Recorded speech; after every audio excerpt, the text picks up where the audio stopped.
गो. नमस्कार मंडळी. तर आज आपण आलेलो आहोत कोलारमधील श्री स्वामी सोमेश्वरा टेम्पल इथे. हे मंदिर 1914 मधील आहे, म्हणजेच तब्बल 1000 वर्षापूर्वीचे हे मंदिर आहे. जसं की तुम्ही बघू शकता, हे मंदिर संपूर्ण दगडाने बनलेलं आहे. हे मंदिर बँगलोरपासून 69 किलोमीटरच्या अंतरावर आहे. असं मानलं जातं की हे टेम्पल चोलाच्या काळाच्या वेळेसचं आहे, म्हणजेच 17व्या सेंचुरीचे आहे. पण आर्किओलॉजी सर्वे ऑफ इंडियाच्या माहितीनुसार हे मंदिर 14th सेंचुरी म्हणजे 14व्या शतकातलं आहे. विजयनगर एम्पायर या काळातले आहे. तसेच श्री सोमेश्वरा म्हणजे अर्थातच शंकराचे हे मंदिर आहे.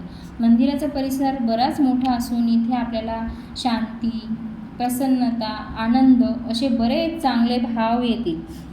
आता तुम्ही बघू शकता की इथे किती छान असे कोरीव दगडामध्ये केलेले आहे.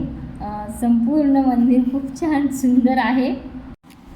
तर तुम्ही बघू शकता मंदिराचा परिसर किती मोठा आहे, किती सुंदर नक्षीकाम याच्यावर केलेले आहे. आतमधला हा परिसर आहे आणि बघा किती त्या खांबावर किती सुंदर अशी प्रतिकृती छान केलेली आहे. इकडे पण बघा हे झाडं वगैरे लावलेले आहेत, छान सावली पडते इथे, छान बसता येतं. आणि इकडे बघा आतमध्ये हे मंदिराचाच भाग आहे. हे मागची साईड आहे मंदिराची, म्हणजे किती मोठं मंदिर आहे तुम्ही बघू शकता. किती छान कोरीव असं हे अप्रतिम काम केलेलं आहे त्या काळातलं. खूप छान इथे सगळ्या गोष्टी आहेत. पुढे आपण बघू शकतो. इकडे बघा हे जे सभामंडप आहे ते पण त्या काळातलं आहे, म्हणजे बहुतेक सभा वगैरे ते घेत असतील त्या काळातल्या.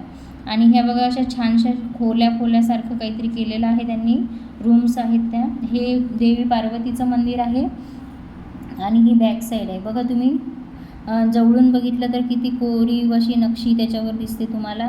हे मंदिर पार्वती मातेचं आणि हे रूम्स आहेत. आता बघा तुम्ही आपण समोर गेलो, इकडे ही समोरच्या साईडला आपण जातो. हे पार्वती मातेचं मंदिर मी तुम्हाला दाखवते. आणि इकडनं हे मागचा भाग आहे साईडचा. इथे पण बघा तुम्ही, मी सगळीकडे बघून छान वाटतंय. किती छान अशा नक्षी झालेल्या आहेत त्याच्यावर. आणि 1000 वर्षापूर्वीचं मंदिर आपल्याला बघायला मिळालं, अजून काय पाहिजे.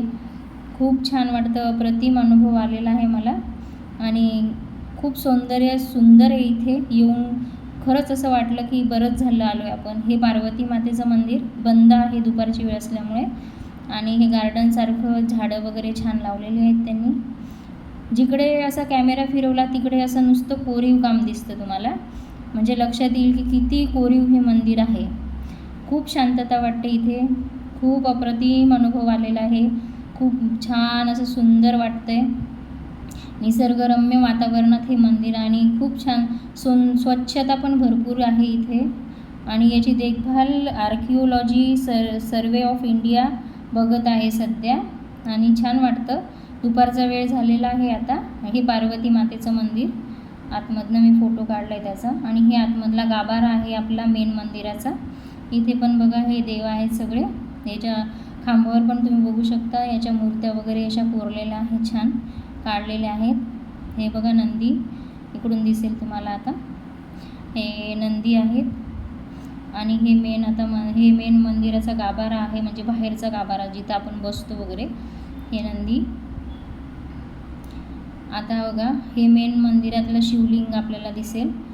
हे आतमधला गाभारा आहे. हे बघू शकता तुम्ही, शिवलिंग आहे आतमधलं. खूप छान वाटलं मला इथे येऊन, खूप प्रसन्न वाटलं. आम्ही इथे थोडा वेळ बसलो, खूप सुंदर वाटत होतं. असं वाटत होतं इथनं जाऊच नाही. खूप छान अनुभव आला, खूप मस्त वाटत होतं. तुम्ही इथे येणार असाल तर इथे नेहमी नक्की एकदा विजिट करा, खूप छान वाटेल तुम्हाला पण. चला तर मग बघूया आपण पुढचं मंदिर आणि असंच भेटूया नव्या व्हिडिओमध्ये. चला तर मग बाय. पुढचा व्हिडिओ बघा.